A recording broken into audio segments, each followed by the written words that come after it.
In tonight's win over the Louisville Cardinals, it was Chris Bell who showed up and showed out, knocking down not one, not two, not three, okay, you get the point. 8 3-pointers in tonight's 94-92 victory over Louisville. Dancing Queen, Party in the USA, House Party. Those are just a few of the songs that head hog Sam Pittman has on his playlist. Yeah, Ben, we're pumped up here in the student section. Guys, you guys ready to go? The players are here behind me getting warmed up. The student section has been here for hours. It's cold and snowy on the outside of the dome, but thankfully basketball is played inside the dome. Hi everyone, I'm Nick Luttrell. The Orange did it in the most unconventional way possible. Their leader in passing yards and rushing yards was this guy, tight end Dan Villari, and their quarterback, Garrett Schrader, was SU's leader in receiving yards. Deasia Fair only did this in the first half. Make a layup. But in the second half, she scored 15 points. A lot of folks have told me, Nick, like Syracuse is back, isn't Syracuse men's lacrosse back? And I don't know if I'm quite ready to say that yet, but surely if SU can get the win at the #1 team in the country, then I'll be ready to say that the Orange are in fact back.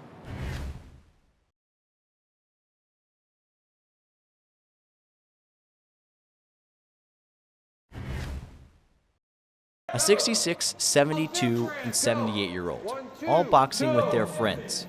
What do they have in common? Well, they all have Parkinson's disease. At Empower Parkinson in Liverpool, they're finding a way to fight back. Sometimes we'll do stations, sometimes everybody will do the same thing at the same time, but it's always a combination of some boxing and some kind of exercise. Licensed physical therapist Patrick Van Beveren has been the owner of this gym for 6 years now. He says boxing workouts like these demand so much out of people with this disease. Strength, power, agility, coordination. It challenges all of those things that Parkinson's trying to take away. Intensity, that's the role the coaches play, yelling at people to hit it harder, move more quickly, trying to overload those motions, make them do more than what they're normally used to doing. And that's also a group effect. If you're in this group and you look over and he's doing it better than you, that's stimulation for you. If he can do it, I can do it kind of thing. Along with the intense workouts that Van Beveren puts everyone through, there's one patient in particular that says it's the friendships and community that make her experience worth it. The thing that has happened is we've made a lot of friends, and I don't mean just friends, but people you can share your most feelings with. People understand. They're in the same boat as we all are.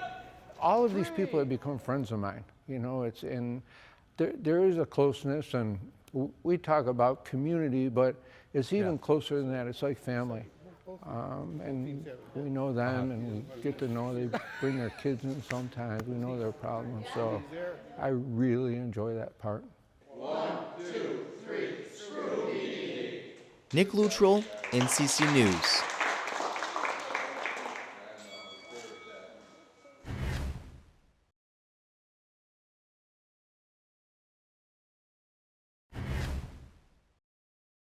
Another heartbreaker for Syracuse men's lacrosse. Welcome into Sports. I'm Nick Luttrell. Last night was the second game in a row where the Orange lost on a walk-off in overtime as they fell 14-13 to the Black Knights of Army. SU had so many chances in this game to pull off the upset. One of those opportunities came early in overtime when Christian Muley turned over the Black Knights and had a shot at open goal but missed it wide left. And then it was just moments later when Army took advantage and walked it off in dramatic fashion.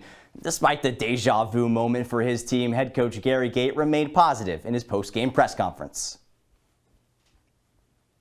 The great thing is we have a lot of games left against top 10 opponents. So, you know, we'll get 1 and hopefully 2 and 3. And, you know, we can look back one day, hopefully, at these first 2 overtime losses as important games for us for how we finish the season.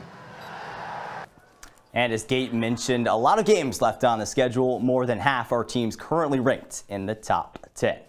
All right, going from the turf to the hardwood now. SU women's basketball concludes their regular season tonight at North Carolina State. Folks at home, if you haven't seen what this Orange team is doing this year, it's time to start paying attention. What head coach Felicia Leggett-Jack is doing with this program is nothing short of incredible. It's been a meteoric rise from 2 years ago, but also a much improved team from a season ago. Yesterday, head coach Jack was asked the biggest difference from last year's team to this year's.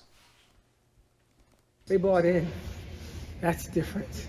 Last year, it was a fight every day to try to prove who we were as coaches, prove what we're trying to do, show them that we care, show them that we love them. That's not who we are. We're a family and we stick together. If you want to talk to us, you talk to all of us. And that family mantra is something you can tell is very important to Coach Jack. And for her team, they're just one win away from the most wins in program history. A victory tonight would give the Orange that record and also earn them the 2 seed in next week's ACC tournament. So a big game on the line tonight for the women's basketball team. And the same can surely be said for the men's basketball team ahead of Saturday night's rematch with Louisville. But hey, stop me if you've heard this before. SU is on the bubble? Well, maybe not quite yet, but 3 wins in a row has the Orange creeping closer and closer to being talked about as a tournament team. Just 2 games remain in the regular season at Louisville this weekend and a rematch with Clemson next Tuesday. Nicole and Chile, I put a poll on X earlier today asking fans if they think Syracuse men's basketball will make the NCAA tournament. You can see the results on your screen. Not too confident from Syracuse faithful.